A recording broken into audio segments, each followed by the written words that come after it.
And I'm going to let you guys actually introduce yourselves so you can start talking. Hey, I'm Bob Horsey. I'm one of the producers. Woo!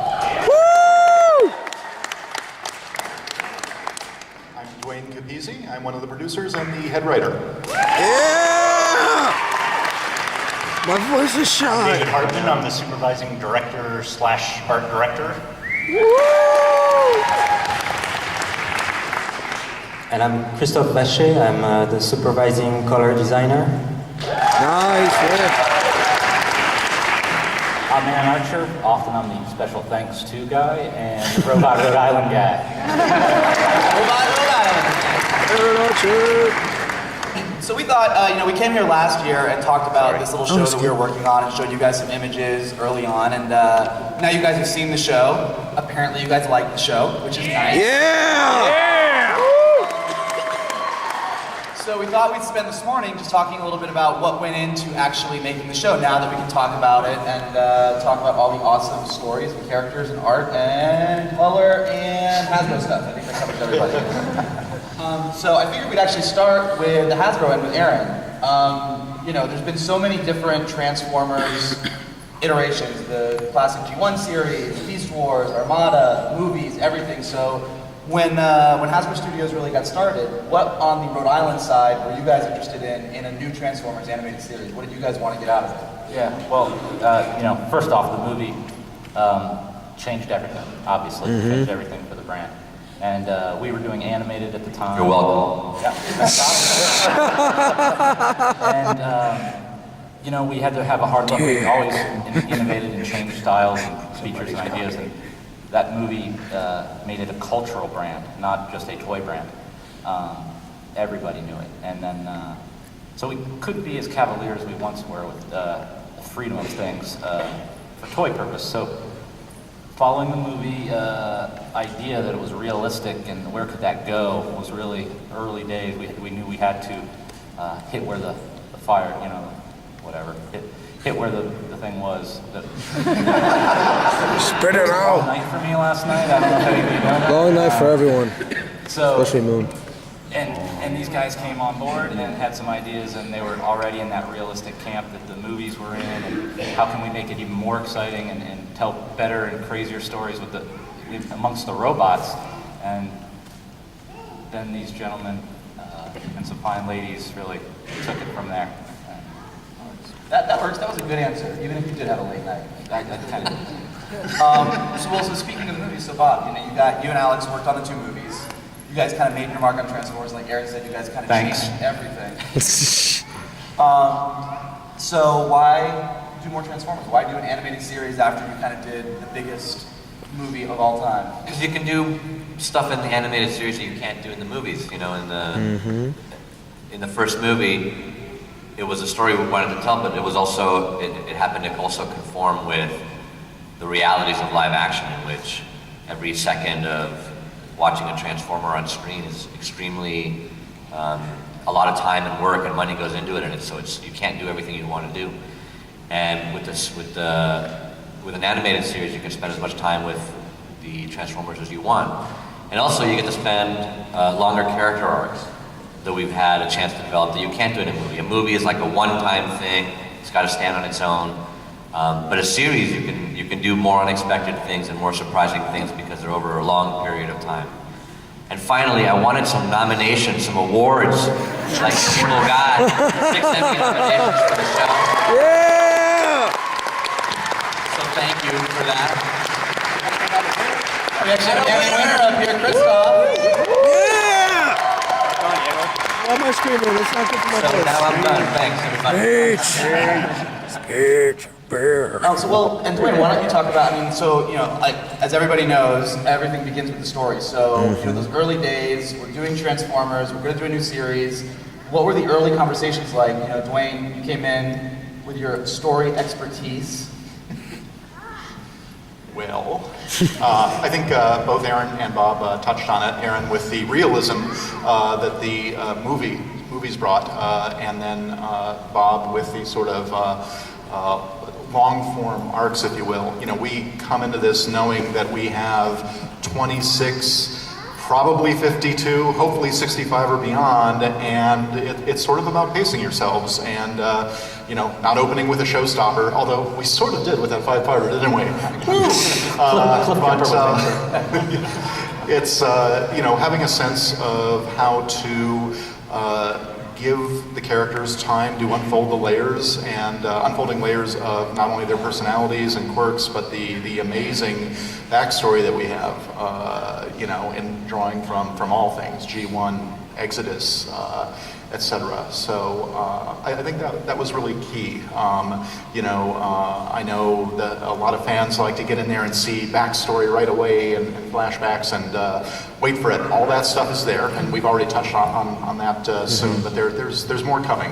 Well, and you touched on an interesting, what is it like coming into something, you know, that has so many years of backstory and so many different versions of characters, and there's G1 and there's the movies and everything, and so what's it like working with Rhode Island and, you know, the day-to-day? How much do you have to get approved on things? Like, what's the process and what do you do creatively to bring newness to those characters?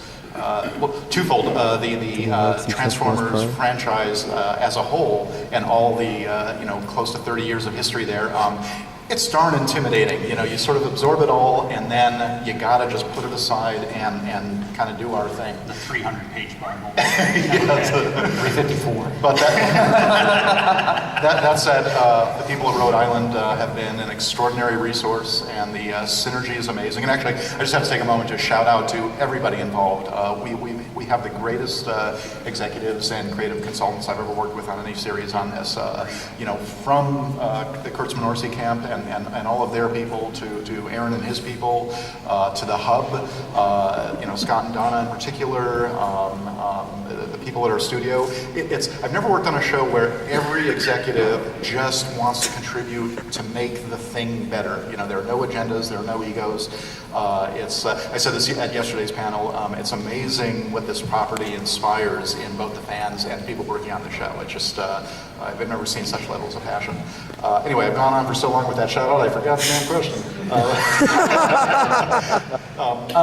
Characters. Yes, characters and working with Rhode Island. You know, we will present ideas, and we usually get some fine tuning from Rhode Island. You know, maybe this character would be a better character to use than that character, etc. Obviously, some of the finer historical points, so they've been very valuable as a resource in that regard. And Aaron, how do you feel about that whole process? It's a different process now that the studio is here in Los Angeles. Yeah, well, I mean, with yourself, we're in good hands. So, you know, we have a wealth of information, as everybody knows from the years of Transformers, and it's giving that information out appropriately and for the focus of the story that Dwayne and his team want to make. So we'll pull from anywhere and we facilitate. We're not the approvers. Yeah, facilitators. Yeah. You are a robot facilitator.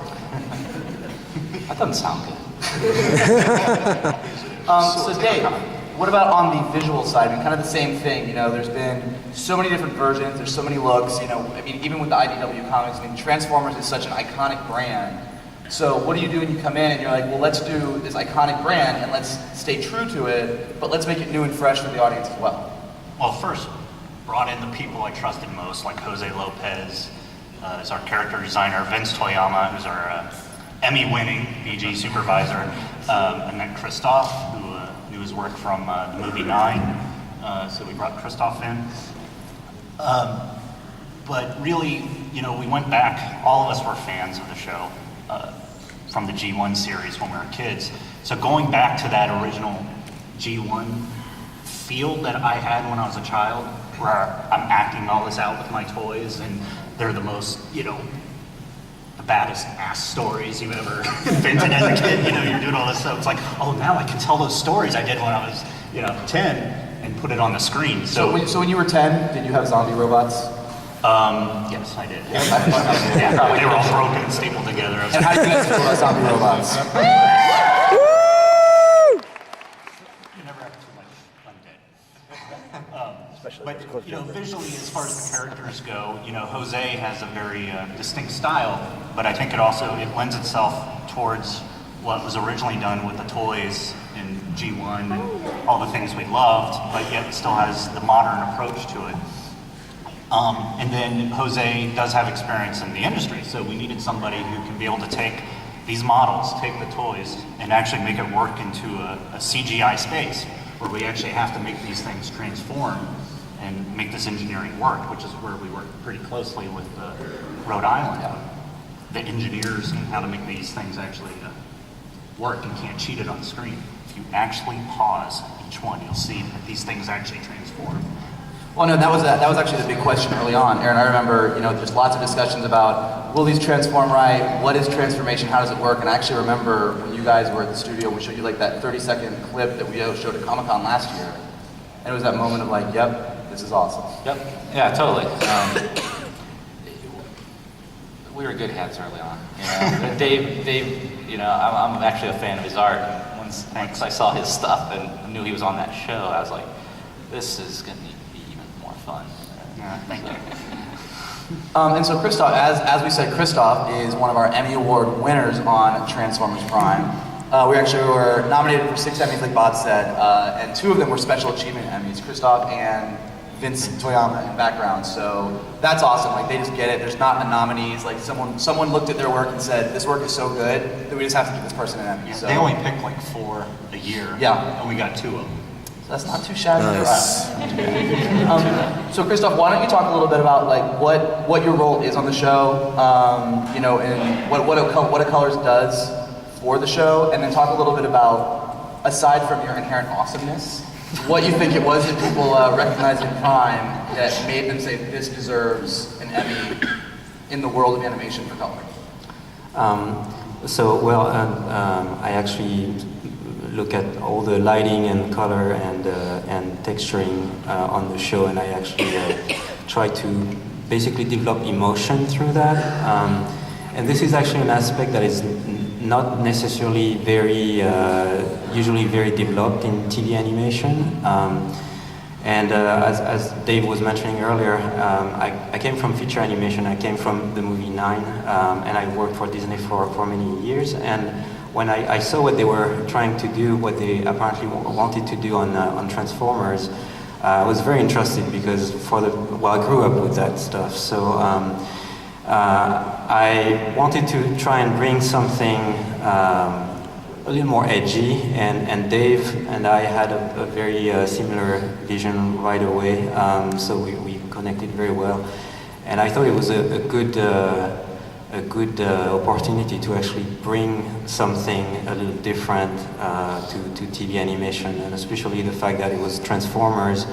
It had this potential of being a little more edgy, darker, and I think that's the main difference. I don't think there's many shows out there right now that are like Transformers.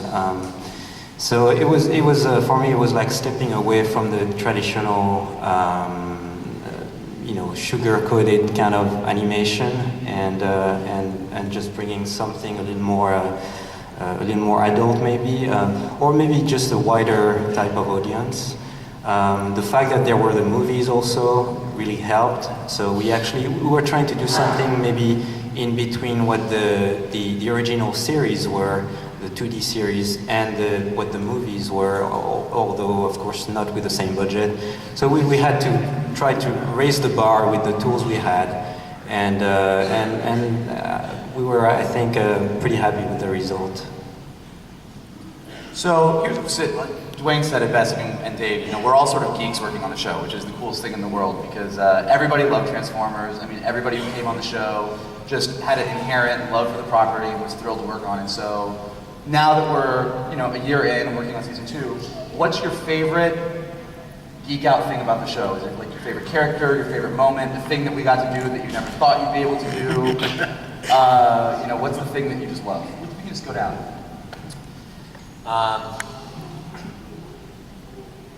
There's so many things.